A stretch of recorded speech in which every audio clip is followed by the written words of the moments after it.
are these people? Hello there, Space Monkeys. Welcome to Political Fight Club. I'm Robert Durden. Today we're going to do some news and we're going to have some fun at the end of the episode, so stick around for that. This is an INN exclusive, and we're going to make fun of some people for the first time in a while, meaning I'm going to make some jokes. It feels pretty good, actually, so you might want to stick around for that. First and foremost, let's just talk about what happened in the midterm elections.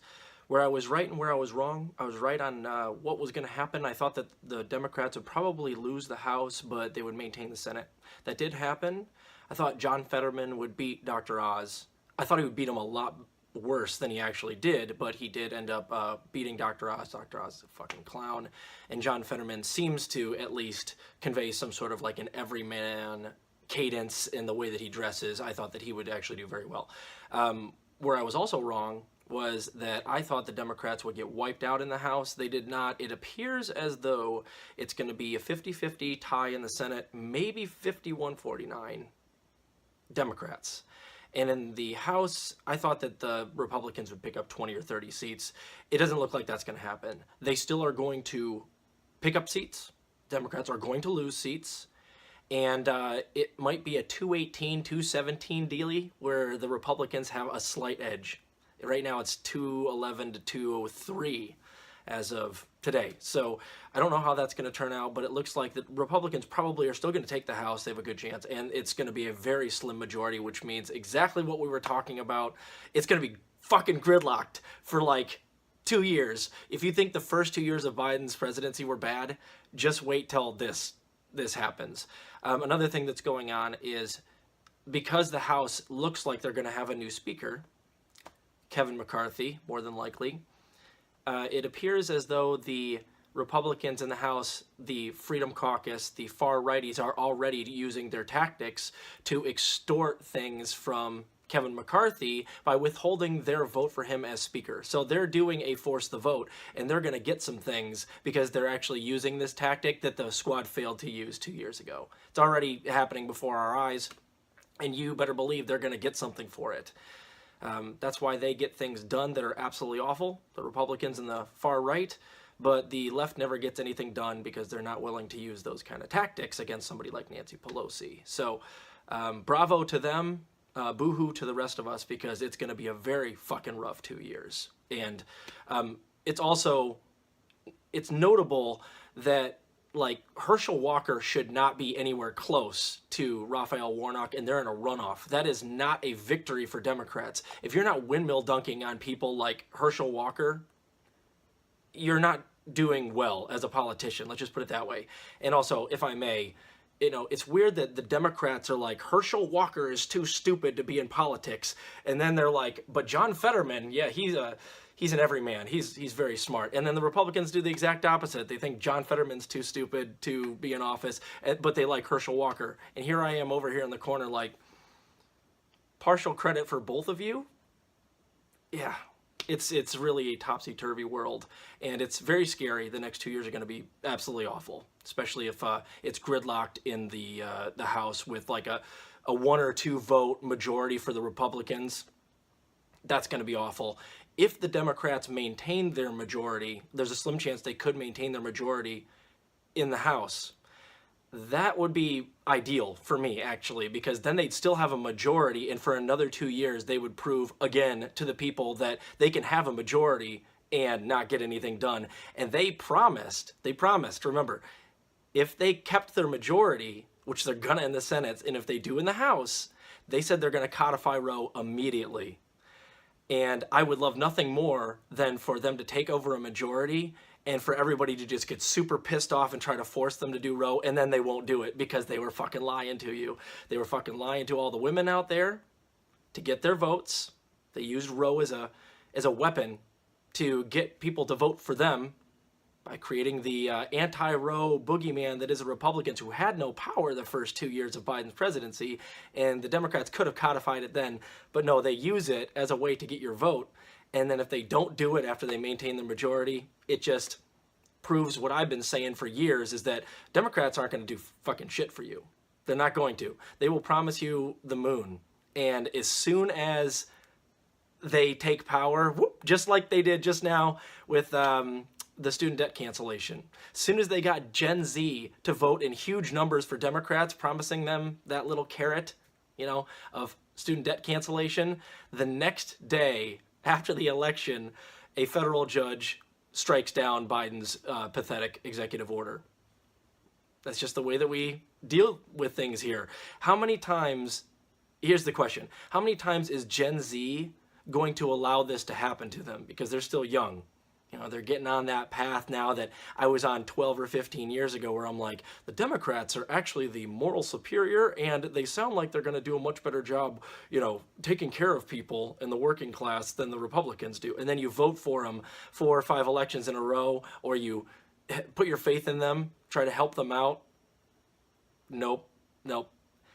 They're going to pull the football out from underneath you like Luci with Charlie Brown every single time. So I hope all of you Gen Zers watching right now understand that this is what they're going to do to you until you stop believing what they're saying.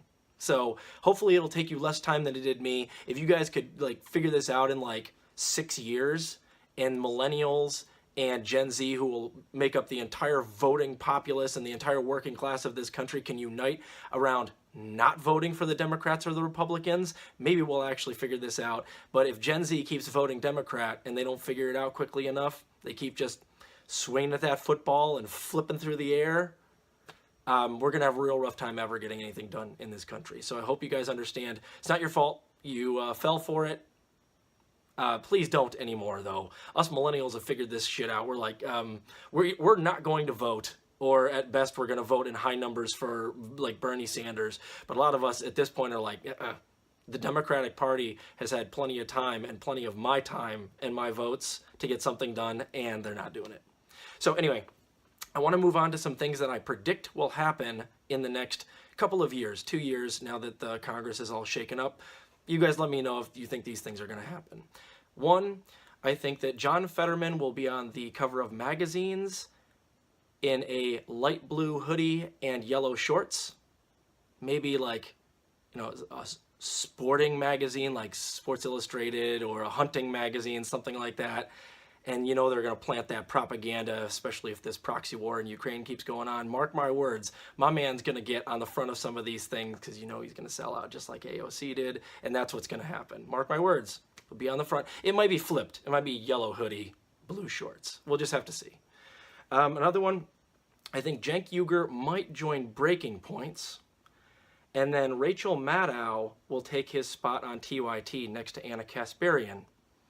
And then I think Sam Seder will go and get his dream job at MSNBC, taking Rachel Maddow's spot, which we all know that with that geriatric population that watches Rachel Maddow, if they don't have their spectacles on or they can't quite see the TV, all that Sam has to do is make sure that he keeps his 5 o'clock shadow at bay, and those people won't even be able to tell the difference between him and Rachel Maddow.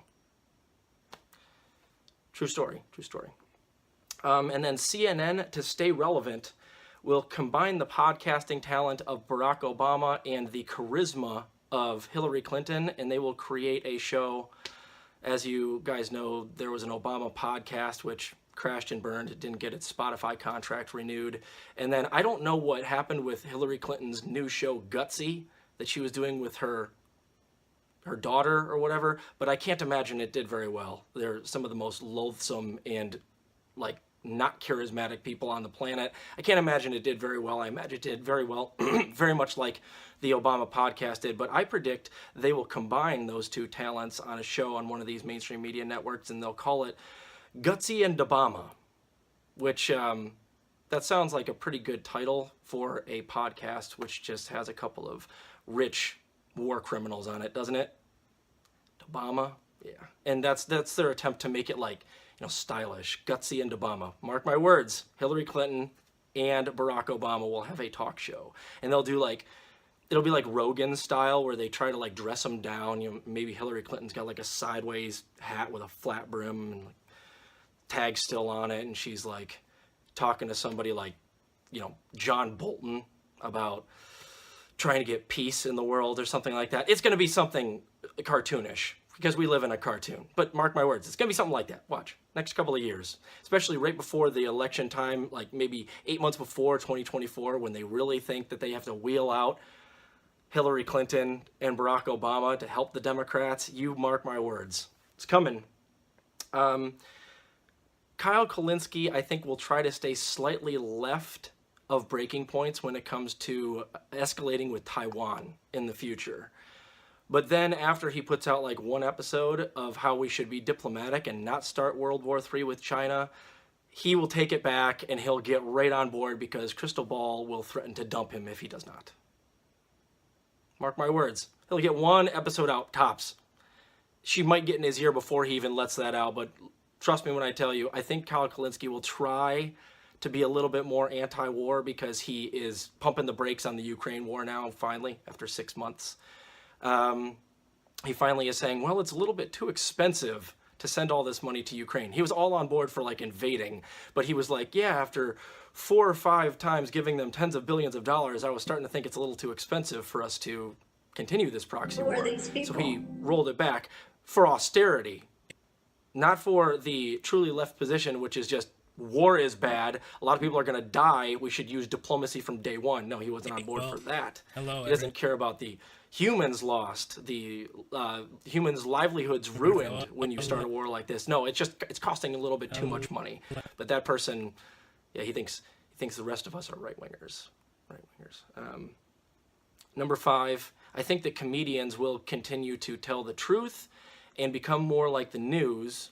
And I think that the people that do the news will continue to become the clowns. I think that corporate mainstream media is all but a joke at this point, and people watch it and they will, if you're not like a boomer, generally, if you're a younger person, you don't watch and take the mainstream media seriously. That means Fox. I like it better than anything else. MSNBC, CNN, all of them across the spectrum, Newsmax, all of them.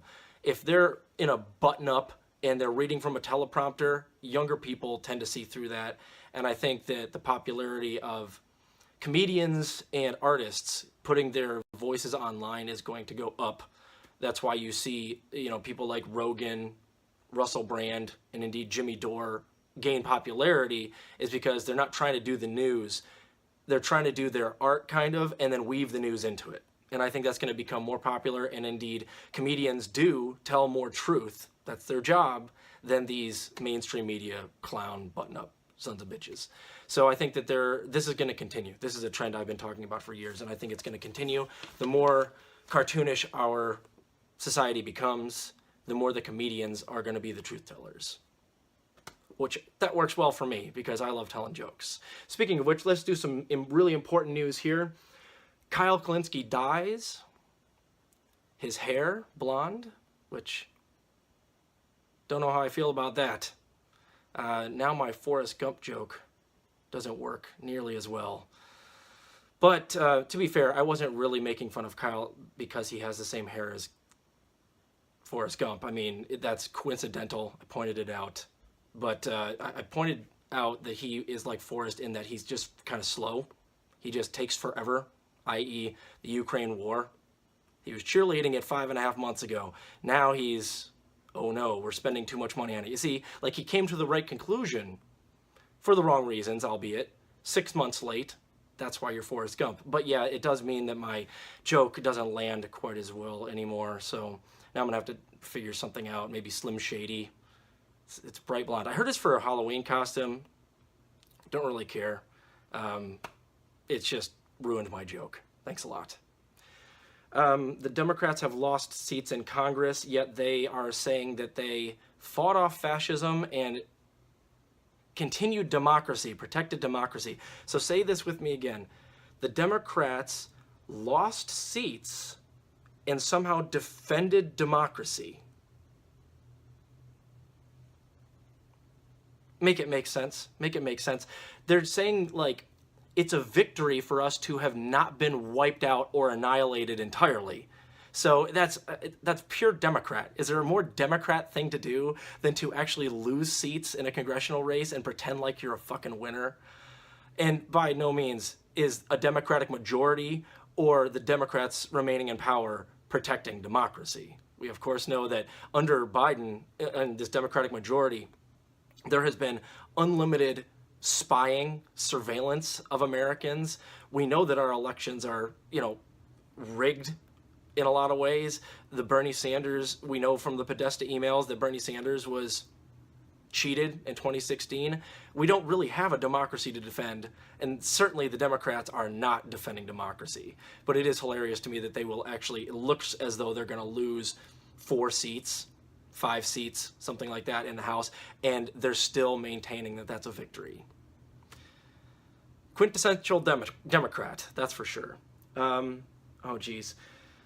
So Sarah Huckabee Sanders, prior press secretary for Donald Trump, is now the governor of Arkansas, which is not at all surprising. Those people down there really like their pro-Trump lies up front. You know, it might end up that Jen Psaki ends up getting a job as a governor, maybe Rhode Island.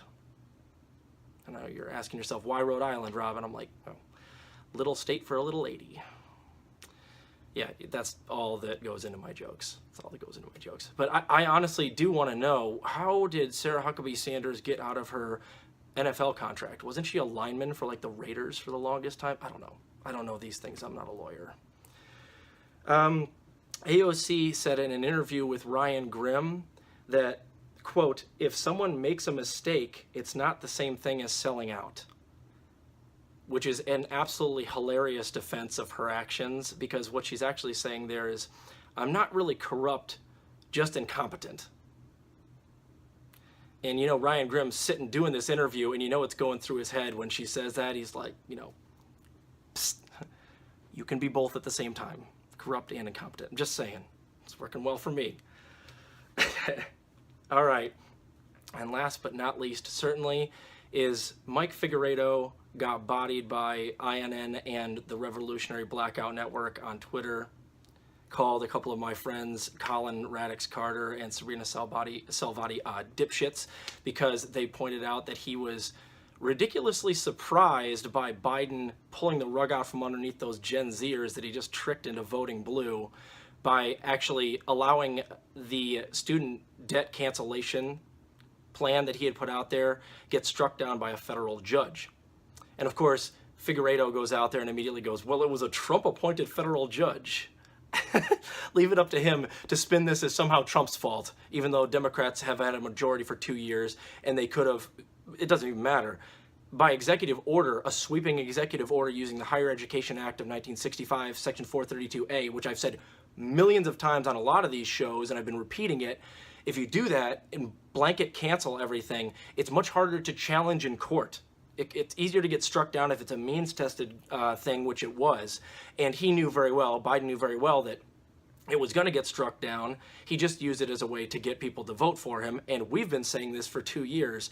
And Mikey is just so surprised by his boy Biden and the Democratic Party just, again, not coming through on something that they promised, even if it's a quarter measure of a quarter measure. Yeah. The point was to make it a quarter of a quarter measure to actually make it easier to get rid of, to challenge in court. So you use the Higher Education Act and not the HEROES Act, which they're trying to give people a little bit of debt cancellation because of COVID. That's what the statute is in the HEROES Act, which is stupid because Biden just said that the pandemic's over. So again, he puts it on shaky legal grounds on purpose, using the HEROES Act, instead of just immediately when he takes office, just doing an executive order on day one that uses the Higher Education Act of 1965 and actually just forgives everything like that. That's what he could have done. And Mikey just, you know, of course, swing and a miss there, Mikey. And he called my black friends dipshits, which I'd like to point out that Figueredo is like the culture warrior CEO over at TYT. He runs Culture Warrior Central over there. Most of his stuff is fighting the culture war stuff, and he would go bananas on somebody if somebody like me or one of these other people called Nina Turner a dipshit. If we go after somebody that's in his little group, calling AOC a dipshit, you're a misogynist and you're a racist and you're violent, but then you go out and call some black activists dipshits and you don't see that that's a problem. It just tells you that Mike's culture warrior stuff is all just to defend his clique. It has nothing to do with actually taking care of black people or doing things legislatively that would help black people. It's all culture war shit, and he's okay with calling black people who happen to be working class activists dipshits as if they don't know what they're talking about. Also, it helps to mention both Collin and Sabrina are highly educated. Highly educated. They're not dum-dums. They smoked this uneducated shit lib, and it was beautiful to watch. So it's like, you know, ironic, and you absolutely deserve it. And it's a mask-off moment for Mike. Not for me. I mean, I already knew this about Mike like years ago. I've been ripping into him for like 2 years. But it is nice that the mask slips off and everybody's just now exposed to the fact that you're not a principled person and that you're willing to call people names when they're not inside your democratic reformationist echo chamber. Tells you a lot about Mike, doesn't it? Let's see here. Just musing. If you think that Elon Musk buying Twitter is bad, just wait till you hear what Bill Gates is doing with all of our farmland.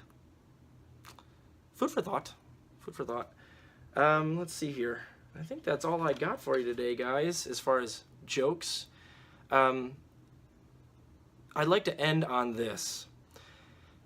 There are a couple of channels that are out there that are still talking about Candace Owens and Ben Shapiro and Charlie Kirk and why the red wave didn't happen and all of these scenarios about what can go on in Congress now that it's going to be gridlocked in the House and it might be 50-50 or 51-49 in the Senate.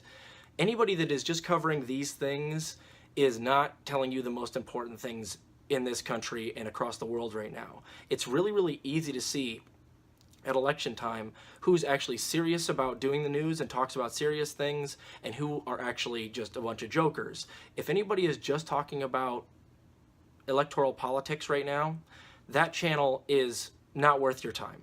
There are a couple of things that are happening right now that all of the best channels are talking about a lot. The Ukraine war.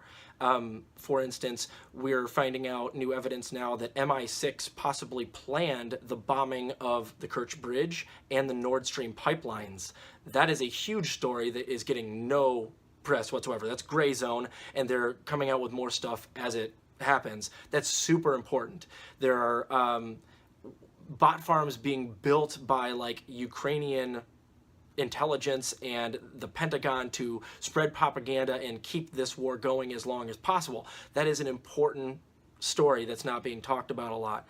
How there's possibility that if Finland gets included in NATO, which Turkey's blocking for the time being, but if Finland gets accepted into NATO, there's a possibility that US and NATO nuclear warheads could be placed on the Russian border with Finland.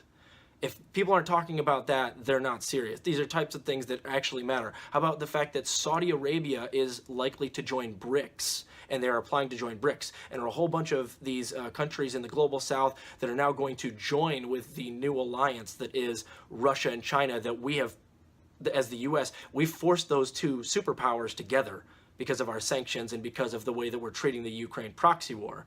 If people aren't talking about the fact that we're giving tens of billions of dollars to Ukraine and billions of dollars in weapons that are certainly ending up in the hands of Nazi militia groups that work with the Ukraine military.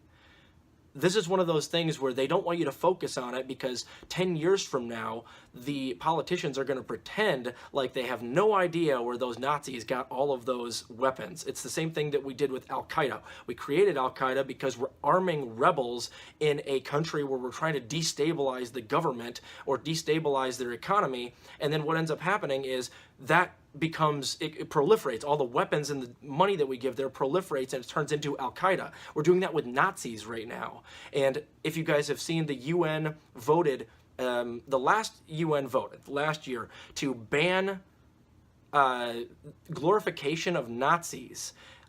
All but 2 countries voted that, yeah, we shouldn't be glorifying Nazis. Those 2 countries were Ukraine and the US.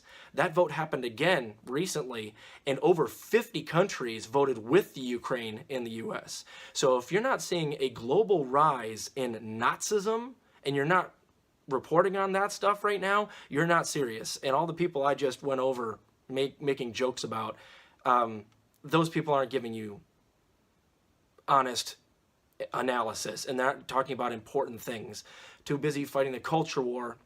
And the longer we fight the culture war instead of a class war and start to come together as poor people and actually rise up, we can keep doing this shit shuffling in Congress for 10, 20, 30 more years if you guys want to. But I would prefer that we don't pay attention to those people, pay attention to what's actually going on in the world, and let's get our heads on straight in the United States. Stop voting for the duopoly. Donate your time and your money to mutual aid, direct action. If we can take all the money that we invested in the squad and just invest it in direct action and mutual aid, we might actually have a movement in this country. Now, lastly, this is another joke. Save this one for last because it is funny. This actually happened. On Mike Figueredo's show, he was talking about how TUIT absolutely dragged Matt Gaetz when they had that interview.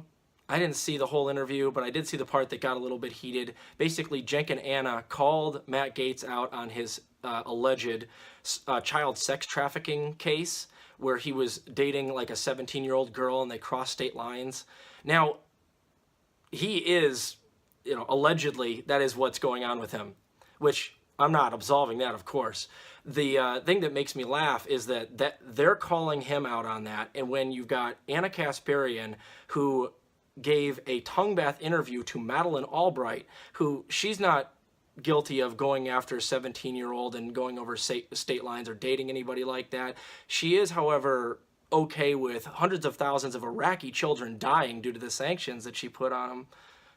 And so you going after Matt Gaetz for that seems like a little bit, you don't have a leg to stand on. And for Cenk, it gets even worse because we've got sitting next to Anna, who gave that sponge bath interview to Madeleine Albright, we've got Cenk, who has said openly on his show that he's for bestiality so long as the animal seems like it's into it.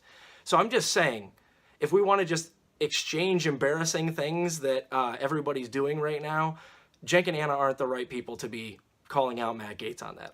That's all I'm saying. The only way it could be more ironic, or the more, I guess, appropriate, is if Vosh were actually the one asking Matt Gaetz that question. If you got that last joke, kudos to you. And thanks for sticking around to the end. I really hope that the INN continues to do what we're doing here. We're trying to grow in number. We're trying to get as many subs as we can. But we're all basically working class people that are fighting to get you good information and not sell out. So I'm very honored to be a part of it. Hope you guys enjoyed that. And let's keep our eye on the ball here, guys. Electoral politics for the next 2 years is going to be even worse than it was over the last 2 years. I'm talking pure gridlock. So I wouldn't focus too much on it, because the only things that are going to get done are, they're going to be horribly right-wing things that are agreed upon by the duopoly. And if the Democrats do lose the House, the squad will be insufferable, because if they have a Republican majority, they finally have a scapegoat again. So they'll be able to blame all of their own failures on a Republican House, which will block everything. So that will suck. It would ideally be, for me, that the Democrats actually maintain the House by a slim majority, 1 or 2 votes, because then it would expose them over the next 2 years as being uninterested in doing any of the things that they promised you. I bet you they don't even codify Roe. If they keep their majority, I'll bet you that they don't even codify Roe, even though they explicitly said that if they keep their majority, they would codify it. They'll come up with an excuse.